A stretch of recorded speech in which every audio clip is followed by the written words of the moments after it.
holy Trinity: the McLaren P1, the Porsche 918 Spyder, and the Ferrari LaFerrari. These three hypercars are the pinnacle of our industry.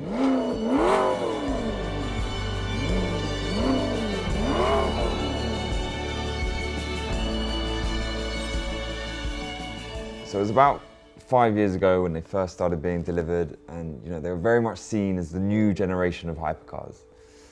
We've had and sold a fair few examples of each, and over the last 5 years it's been a sort of crazy market spearheaded by these three cars.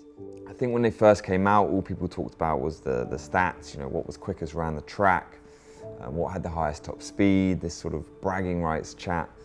But I think 5 years on, it's a much more interesting topic to discuss the market on them, how people perceive these cars today, and ultimately what's turned out to be the best car.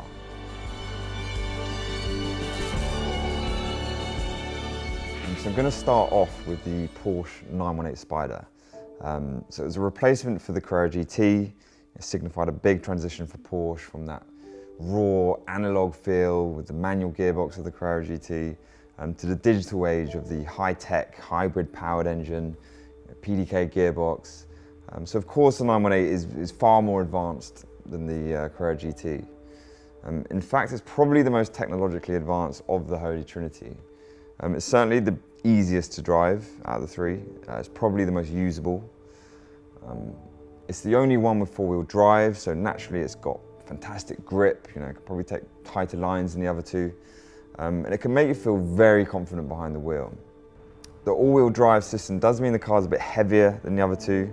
And I know that a lot of the real driving enthusiasts say there's too much tech assisting the driver, which just takes a little bit away from that raw driving experience. Originally, it was the only convertible in the Holy Trinity, but Ferrari later released the LaFerrari Aperta. On the 918, it's a removable hardtop roof, which stores in the car while you're driving. There's nothing quite like driving a convertible hypercar. It just adds to this sense of occasion. So it uses a 4.6 litre naturally aspirated V8, but then there's two electric motors. Together it produces, I think, 875 brake horsepower. There are 5 different driving modes, including an all-electric mode, so you can drive the car and keep it almost completely silent. It was definitely weird. I remember the first time a £1 million hypercar drove straight past me and couldn't hear a thing. As you might expect, there are 918 examples worldwide. Anyone could have bought one if you had the money. What I mean by that is that you didn't have to be a special loyal Porsche customer. For a while, Porsche actually struggled to sell them. There was perhaps a general perception back then that these weren't going to be a particularly great investment, certainly not in the short term, but things turned out very differently. So at the time, back in 2013, the pound was really strong before Brexit, and all the 918s were invoiced in euros. So for UK buyers, the cars were originally costing less than £600,000. Eventually people did catch on to that. And the car was getting praised all around the world, so Porsche inevitably sold all of them.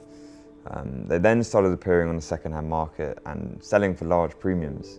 So for a lot of people, it was a case of when you could get one easily, you're really not that bothered about buying one. And then as soon as you can't get one, that's when you really want one. We were guilty of that ourselves. If we had a crystal ball, we would have bought 4 or 5 of them because they went up in value pretty quickly after that. They were selling at 700, then 800, then 900,000 pounds. Quite a few cars started being bought in Europe and then brought back to the UK. They probably found their level around £1 million, 1.1. They stayed there for a while. Recently, quite a few more have come on the market at slightly higher prices. The momentum's maybe stalled a little bit, but that's pretty normal for these type of hypercars. They do tend to plateau a little bit before 1 or 2 will sell and they pick up again. I do believe they'll continue to edge upwards, certainly over the next 5 to 10 years. This is a very important car in Porsche's history. Porsche can do little wrong at the moment, especially with their limited edition cars. It has become all a bit of a game with Porsche dealers about which GT car, who gets allocated what, but maybe the less said about that, the better. What you can do is you can bet your house that when the 918 replacement comes out, they'll be well oversubscribed. That just shows how much the market's changed in the last 5 years. I'll briefly mention the YSAC pack. This car doesn't have it, but it was basically a pack that cost £75,000 from new. It featured magnesium wheels, lots of exterior carbon, and it was a very wise thing to spec because they're actually worth more than 75 grand on the second-hand market. This particular car actually belongs to a friend of mine. It's not for sale. He's done road trips all over Europe in it. He's someone that loves to drive his cars and enjoys them to the max, which is great. It's in jet black metallic. That's exactly how I'd have it. And most of the cars, to be fair, we've sold have been black. I think we sold a Meteor Grey one, a GT Silver one. But in any colour, the 918 is just a spectacular looking car.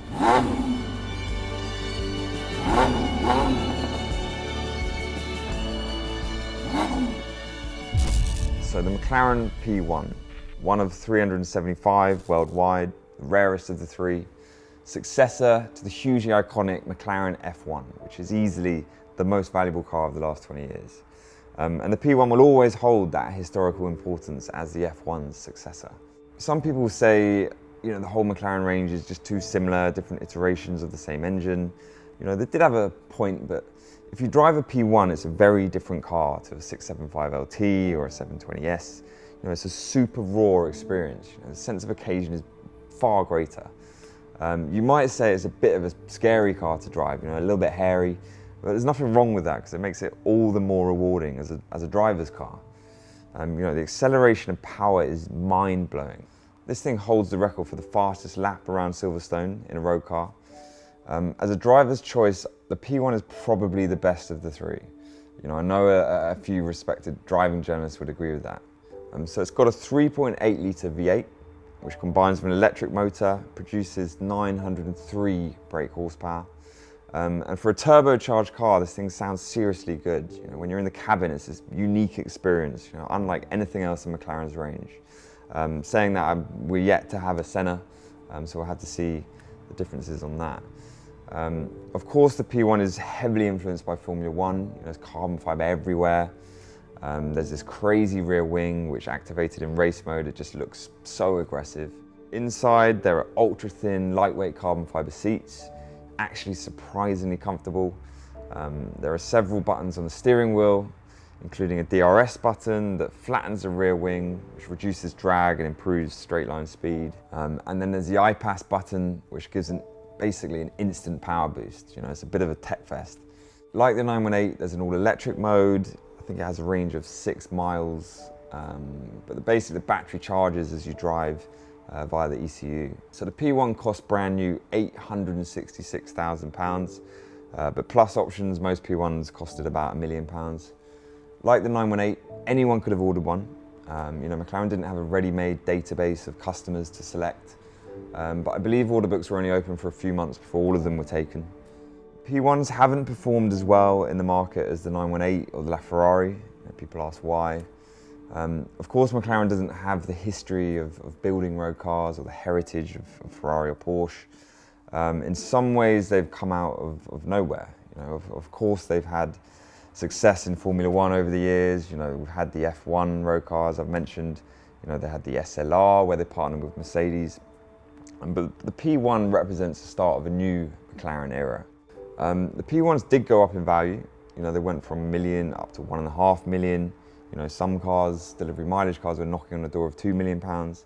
But the reality is they have come back down. And in our opinion, it's through no fault of the P1. McLaren as a brand, I think, have had some issues. The Formula 1 team's not doing particularly well, but more importantly, I don't think they've helped themselves with the number of new models they keep making.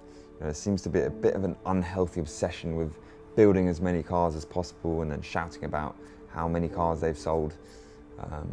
Whether it's going to be 6,000 this year instead of 4,000. It has resulted in limited edition after limited edition, to the point where there are actually more limited editions on the market than their main production cars. People do start questioning the importance of their car. It can be a bit of a slap in the face when you've just bought what you think is a super rare collectible car, and then a few months later they brought something out more special. Ferrari don't do that, basically. Combine that with some reliability, build quality issues that some of their cars have had. Customers sometimes complain about the poor after sales they get. I think all of that together has just had an effect on the values of all their cars.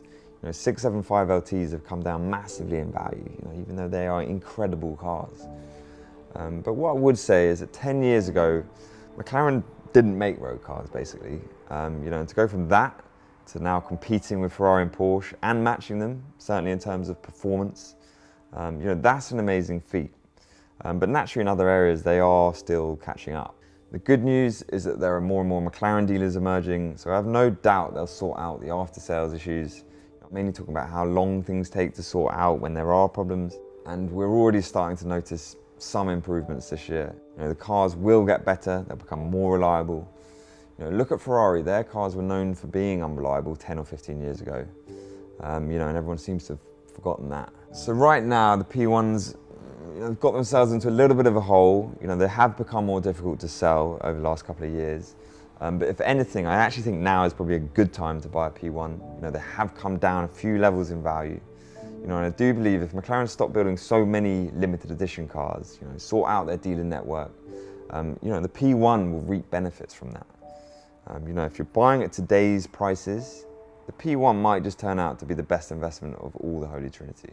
This is an extremely rare car, an incredible driving machine. So I think, the P1 is potentially the shrewdest buy out of the three.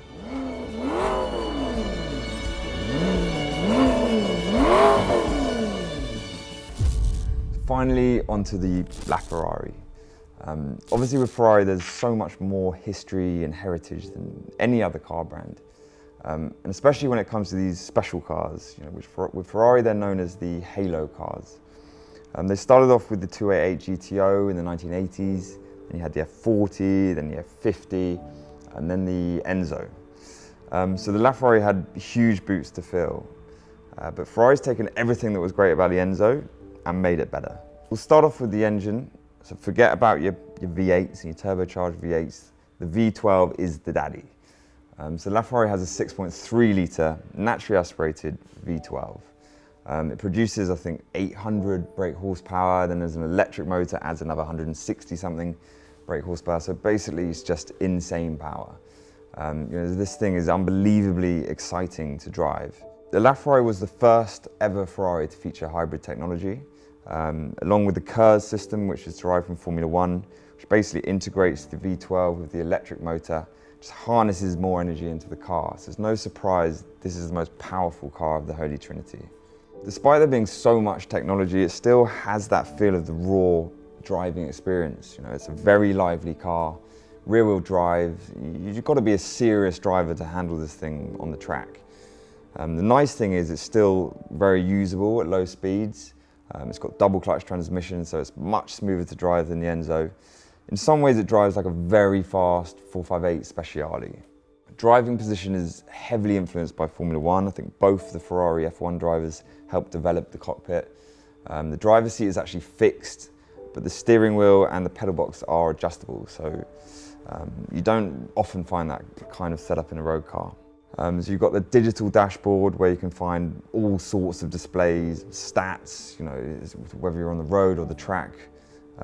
There's carbon fiber everywhere. It's just a mesmerizing place to be. You're surrounded by history and technology.